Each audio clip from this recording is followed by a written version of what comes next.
इसलिए हमें विधेयी अशरीरी बनने का अभ्यास, इसलिए पवित्रता की धारणा। दूसरी बात है, अगर मुझे अशरीरी विधेयी बनना है, 7 स्वरूपों का अभ्यास करो।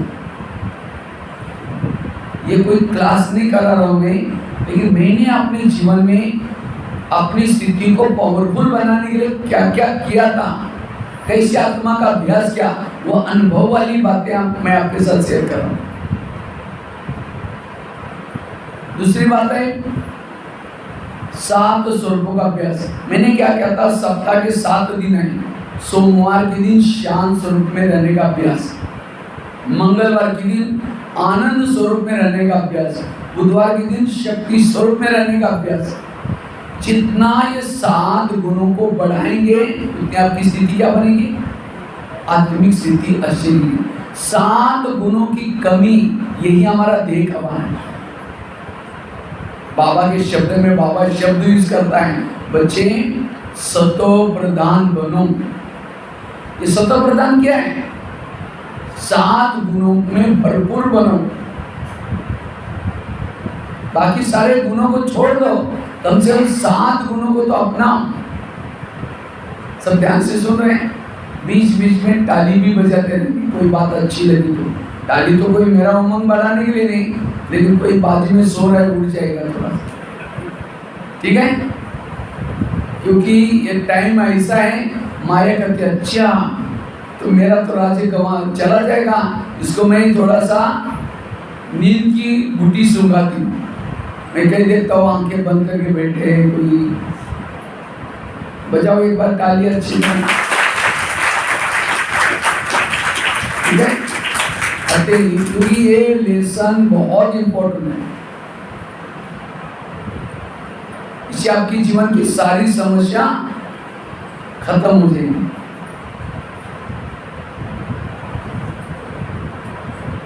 सात स्वरूपों का अभ्यास। तीसरी बात है, अगर मुझे अशरीरी विधेयी बनना है, उसके लिए निरहंकारी बनने का पुरुषार्थ। कैसे बनो निरहंकारी? अगर किसी में कोई बात का अभिमान है, अभिमान वाला आत्मिक स्वरूप में टिक नहीं सकता। अगर मेरी आत्मिक स्थिति नहीं बनती, इसका मतलब मुझे कोई बात का अभिमान है, कोई कलाओं का अभिमान, कोई विशेषताओं का अभिमान, धन का अभिमान। दादी जानकी जी हमेशा 2 शब्द यूज करती थी, मैं कौन और मेरा कौन। मैं आत्मा और मेरा बाबा, बस। और कोई भी प्रकार का मैं, 2 प्रकार के मैं है, एक असली मैं, दूसरे नकली मैं। नकली मैं कौन से? मैं इंजीनियर हूँ, मैं डॉक्टर हूँ, मैं पैसे वाला हूँ, मैं स्त्री हूँ, मैं पुरुष। ये सारे नकली मैं के मुकुट है। और जो नकली मैं के स्वरूप में चलता है, सामने वालों ने इसको पूछा नहीं, रिस्पेक्ट नहीं दिया, तो क्या कहता है, अरे इसने मुझे पूछा ही नहीं, या अपने को क्या समझता है। फिर योग में बैठेगा, वही याद आएगा, क्यों नहीं मुझसे पूछा। ये पूछ की पूछ, और जिसको पूछ की पूछ है, पूछ वाले लोग कहाँ थे? त्रेता में जितने भी राम के भगत हैं, सबको पीछे से पूछे। और सतयुग में गोपियों को किसी को पूछ, एक भी गोपियों को पूछे कि वो निरहंकारी थे। और सतयुग में जाने वाले भले ज्ञान योग करते थे, लेकिन थोड़ा अभिमान था। तो सतयुग में जाना है, त्रेता में जाना है, इसलिए अपने मैं बन के पूछ को काट दो।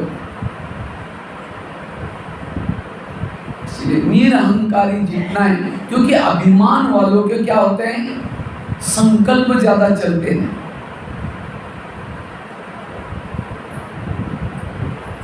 इसलिए कोई भी बात का अभिमान ना हो। अब कोई भाई क्या करता है, अगर दुकान का काम करता है, घर में आ गया, शाम को दुकान बंद करके थोड़ा देरी से, पत्नी ने खाना दिया, अब खाने में थोड़ा सा कुछ ठीक ठाक नहीं है, नमक कम है या सब्जी ठीक नहीं, थाली को जोर से फेंक देता है। और क्या बोलता है, मैं ना होता तो तुम लोग भूखे मरते, मैं ना होता तो दुकान ना चलता, मैं ना होता तो घर ना चलता, फिर भी मेरी कोई कदर ही नहीं करता। माना उसको दुकान चलाने का, पैसा कमाने का क्या है? अभिमान। ये मिथ्या अभिमान है। जिसे पहले जमाने में जब हम लोग गांव में खेती का काम करते थे, जब छोटे थे, तो कभी कभी हम संडे के दिन गाड़ी को लेके जाते थे, बैलगाड़ी को खेती में लेके जाते थे। लेकिन जब बैलगाड़ी लेके चलते थे तो हमने एक पाला हुआ कुत्ता था, वो भी साथ में चलता था, बैलों के साथ में। वो गाड़ी के नीचे नीचे से चलता था।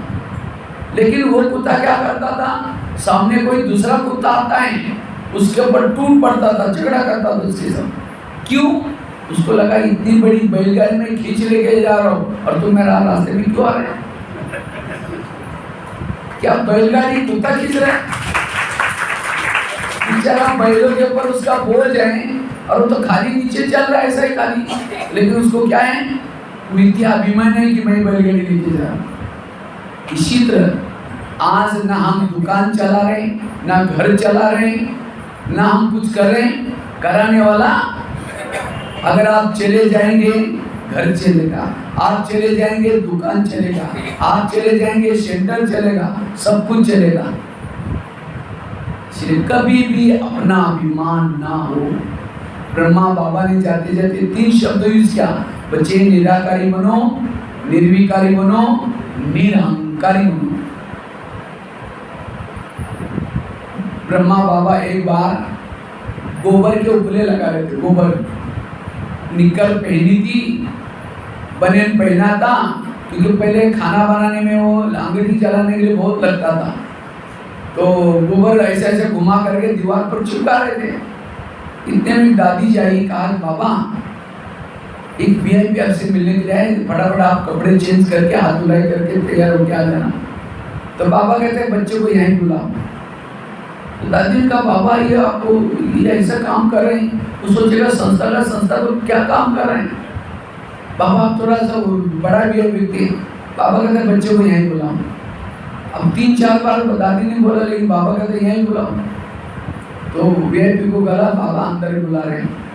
तो जैसे वो बाबा के ऊपर उसकी नजर पड़ी, देखा विष्णु चतुर्भुज खड़ा है, एक हाथ में चक्र घूम रहे हैं, एक में हाथ में गदा है और साथ में पद्म है, शंख है, विष्णु चतुर्भुज।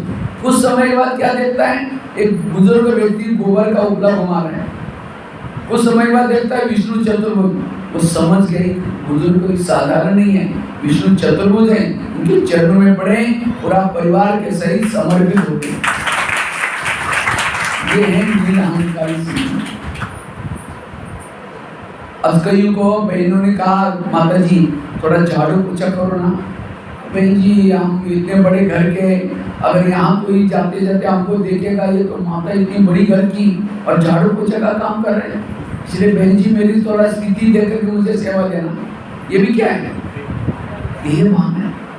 इस सेवा हमारा अभिमान को खत्म करने के लिए मिली है। बाबा ने शुरू में दादियों को, निर्मल शांता दादी को सभी के जूते ठीक करने की, चप्पल ठीक करने की सेवा दी। तो एक दिन निर्मल शांता दादी बाबा ब्रह्मा में बेटी थी, लाड़ पार में पहली थी, पाली थी। कहते बाबा मैं जूते का साथ काम कैसे करूं? बाबा ने कहा तुमको एक मोची की अकल नहीं, मोची जितनी अकल नहीं, और तुम विश्व के राजे क्या लोगी? मना देखो बाबा ने अभिमान को निकालने के लिए क्या क्या किया। इसलिए हमें निरहंकारी बनने की जरूरत है। और जो निरहंकारी है उनसे कैसा रहेगा? निराकारी। कृष्ण अर्जुन को कहता है अर्जुन तो मान अपमान निंदा स्तुति में भी कैसे रहो? समान रहो। इसलिए मैं बल से मुक्त निरहंकारी से। जिसे कठपुतली को नचाते हैं, नचाने वाला दिखाई नहीं पड़ता, वो कहाँ बैठता है? पर्दे के पीछे होता है। और खास तो राजस्थान में कठपुतली पॉपट से चलाते जरा, पर्दे के पीछे बैठ करके महीन धागे बांधे रहते हैं और वहां से वो नचाता है। लेकिन जब कठपुतली डांस करते हैं, देखने वाला ताली बजाएगा, वाह कितना अच्छी डांस करें, तो खींचने वाला कहेगा अच्छा तुम ही कर लेना। वो खींचेगा नहीं तो वही लटक जाएगी। इसी तरह हम सभी कौन है?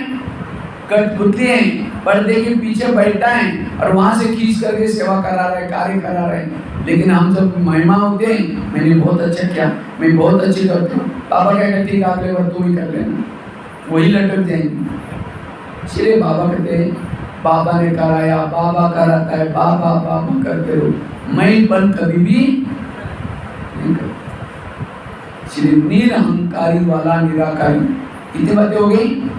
ये प्रैक्टिकल बातें। अगर ये आपके लाइफ में नहीं है, आप आत्मिक स्वरूप में टिक नहीं सकते। चौथी चीज है, अगर मुझे निराकारी अशरीरी विधेयी बनना है, उसके लिए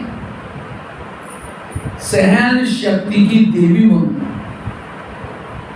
आज हमारे पास सहन शक्ति कमाया जाता है, थोड़ा किसी ने कहा गुस्सा करेंगे,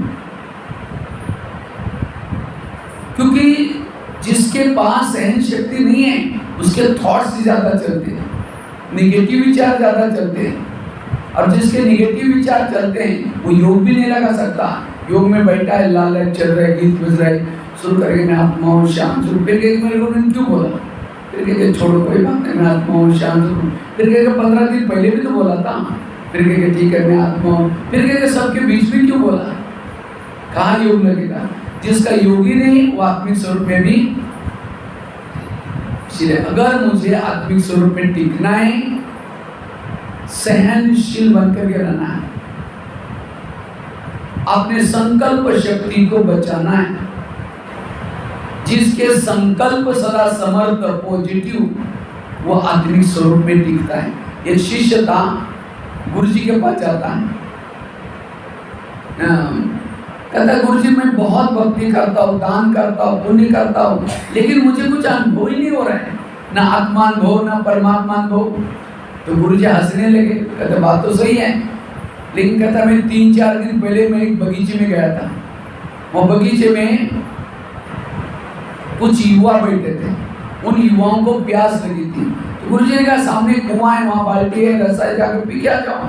तो 5-6 युवा वहाँ चले गए, उन्होंने बाल्टी को रस्से से बांधा, नीचे छोड़ा, पानी खींचा, पानी नहीं मिला, दोबारा बाल्टी डाली, फिर पानी खींचा, नहीं मिला, 10 बार उन्होंने बाल्टी डाली, पानी खींचा, पानी नहीं मिला, छोड़ के चले गए। कुआं था, बाल्टी थी, रस्सा था, तो भी प्यासे गए। क्यों? बाल्टी को छेद थे। बाल्टी को क्या थे? इसलिए गुरुजी ने कहा तुम्हें आत्मा अनुभव, परमात्मा अनुभव। इसी तरह अगर हमारे भी मन को छेद है, वेरा सोचने की आदत है, निगेटिव सोचने की आदत है, आत्मिक स्वरूप का ब्याह अनुभव, इसलिए अपने लीकेज को बंद करो, व्यर्थों से बचना। और शाम को इसके समय जो पब्लिक प्रोग्राम होगा, इसके बारे में व्यर्थों से मुक्त, तनाव से मुक्त कैसे बनना हो तो टॉपिक रखा हुआ है शाम के समय। शाम को भी सबको आना है। ये शाम को केवल नए लोगों के लिए नहीं, लेकिन आप लोगों की भी वो टॉपिक जरूरी है। आप अपने घर वालों को भी लेके आना, भले जगह नहीं होगा तो आसपास में बैठ करके सुन लेना, ठीक है। व्यर्थों से मुक्त। आज व्यर्थों के कारण लोगों को तनाव पैदा हो रहा है, और इसलिए जितना जिसके संकल्प ज्यादा चलते हैं उतना ही देह भान आता है। इसलिए जो संकल्पों को बचाता है, मन के विचारों को कम चलाता है, वो अशरीरी विधेयी बन सकता है। इसलिए संकल्प शक्ति को बचाना आत्मिक स्थिति का आधार है। इसके लिए सहन शक्ति चाहिए। तो कितनी बातें हो गई? पहली बात मैं बार बार रिपीट करूं। पहली बात कौन सी बताई? पवित्रता की धारणा। दूसरी कौन सी बताई? 7 स्वरूपों का अभ्यास। तीसरी कौन सी बताई? निरहंकारी बनना। चौथी कौन सी बताई? अपने संकल्प शक्ति को बचाना, इसीलिए सहन शक्ति। 4 बातें सुनी। 5वीं है सोमानों के अभ्यास। जितना सोमानों में रहेंगे आत्मा का भान अनुभव होगा, क्योंकि सोमानों से अंतरिक्ष शक्तियां जागृत होती है। लेकिन कौन से सोमान? कौन से सोमान? कोई भी सोमान नहीं। जैसे हॉस्पिटल में जाते हैं, दवाई कौन सी मांगते हैं? कौन सी दवाई लेते हैं डिस्पेंसरी से? जो बीमारी है वो दवाई लेते हैं। इसी तरह आपको भी सोमानों का उसी का अभ्यास करना है जो आपको काम विकार के संस्कार हैं। तो काम जीत बनने वाले सोमान याद करो। क्रोध है तो क्रोध के सोमान क्या है? मैं शांत स्वरूप आत्मा हूं, शक्ति स्वरूप आत्मा हूं। अगर क्रोध वाला कहेगा मैं मार्शल सर्वशक्तिमान हूं और मुझे आएगा और मार देगा। इसलिए क्रोध का सोमान अलग है। एक ऐसी घटना हुई थी कर्नाटक में कहीं, पहले किसी ने मार दिया एक व्यक्ति को, कहता मैं कोई कमाई का मैं मार्शल सर्व मार दिया। क्रोध के समय शांति धाम की निवासी शांत स्वरूप आत्मा। इसलिए सोमानों से हम आत्मिक स्वरूप में टिक सकते। कितनी बातें हो गई?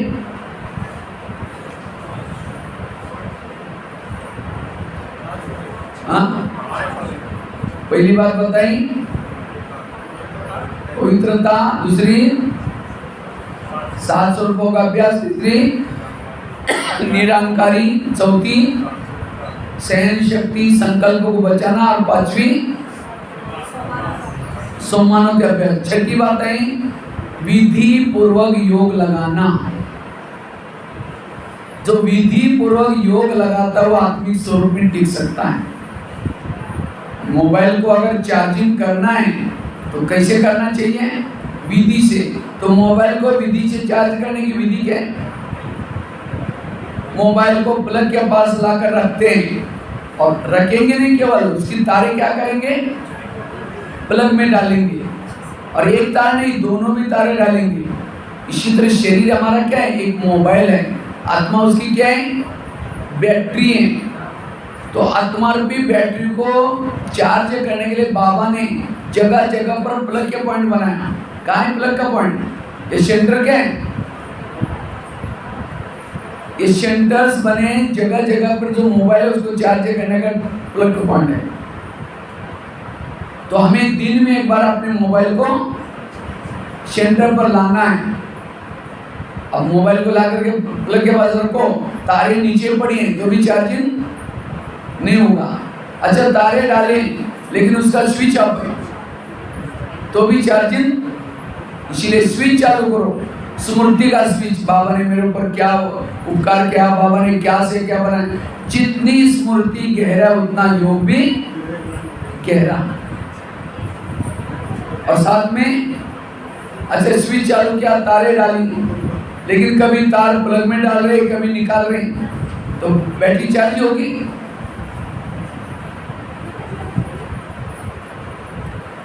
तो बैटरी को चार्ज करने के लिए क्या करते हैं? तारे डालने के बाद बार बार उसको निकालता डालते हैं। लेकिन हम क्या करते हैं? यहाँ बार बार मन बुद्धि लगा रहे हैं निकाल रहे हैं, लगा रहे हैं निकाल रहे हैं। कैसे लगाते हैं निकालते हैं? समझो कोई माता योग लगाने के लिए आ रहे हैं सेंटर पर, और आते आते रास्ते में क्या देखा? सब्जी का गाड़ी वाला जा रहा है सब्जी लेकर के। फिर सोचेगा वाह कितनी अच्छी सब्जी है, चलो आज शाम को इसकी सब्जी बनाएंगे। तो यहाँ करके पहले सोचेंगे जाकर के भट्टी करेंगे, योग वगैरह करेंगे, मुरली सुनेंगे, जाते समय लेके जाएंगे। यहाँ करके बैठे, लाल लाइट चल रहा है, गीत बज रहा है, शुरू करेंगे मैं आत्मा हूँ, शांत स्वरूप हूँ, शक्ति स्वरूप हूँ। फिर सोचेंगे झोला तो लाए नहीं, थैला तो लाए नहीं, सब्जी कैसे लेके जाए? तार प्लग से निकल गई। फिर जाएंगे ठीक है, उसके पास तो प्लास्टिक का झोला तो कोई पड़ा होगा उसमें लेके जाएंगे। फिर दोबारा शुरू करेंगे मैं आत्मा हूँ, शांत स्वरूप हूँ, शक्ति स्वरूप हूँ। फिर सोचेंगे गैस के ऊपर जो दूध रखा था गर्म करने के लिए, यहाँ जल्दी आने के चक्कर में मैंने कम किया था, उसको बंद किया या नहीं किया, बंद किया नहीं किया। फिर सोचेंगे जो कोई घर में देख लेगा कोई बात नहीं, मैं आत्मा हूँ, शांत स्वरूप हूँ। अब गीत बज रहा है, सामने कोई योग भी करा रहे हैं, लेकिन उसको बुद्धि में क्या दिखाई पड़ रहा है? गैस दिखाई पड़ रहा है। या बाबा का आंखों से फोटो भी देख रहे हैं, लेकिन बुद्धि क्या देख रहे हैं? गैस बंद किया नहीं किया था। फिर कहेंगे ठीक है मैं आत्मा हूँ, शांत हूँ। फिर सोचा घर में तो मेहमान आने वाला था, मैंने सोचा था उसके लिए दोपहर को छोले बनाऊं, लेकिन रात को तो भिगो ही नहीं बात हुआ तुम्हें। चलो छोड़ो कुछ और छोले के बजाय और कुछ बना देंगे, मैं आत्मा हूँ, शांत हूँ। अल्लाह लड़की सफेद लाइट होगी, वो का टाइम पूरा हो गया। वो सामने वाला बैठने वाला सोचे वाह इन्होंने आधा घंटा योग किया, लेकिन इनका योग कहाँ लगाए? बैंगन वाला योग या सब्जी वाला योग या छोले वाला योग, बाबा वाला योग। अगर ऐसा योग करेंगे तो आत्मा की वृद्धि चार्ज कैसी होगी, आत्मिक सिद्धि कैसे? अगर मेरी आत्मिक स्थिति नहीं है, मेरा योग ठीक नहीं लगता। सिर्फ ध्यान में बैठने के बाद भी चेक करो मेरा ध्यान का है। उसका भी बहुत गहरा टॉपिक है, योग हमें कैसे लगाना चाहिए, उसकी विधि क्या है, सिंपल। इसलिए विधि पूर्वक जो योग लगाता वह आत्मिक स्वरूप में टिक सकता है।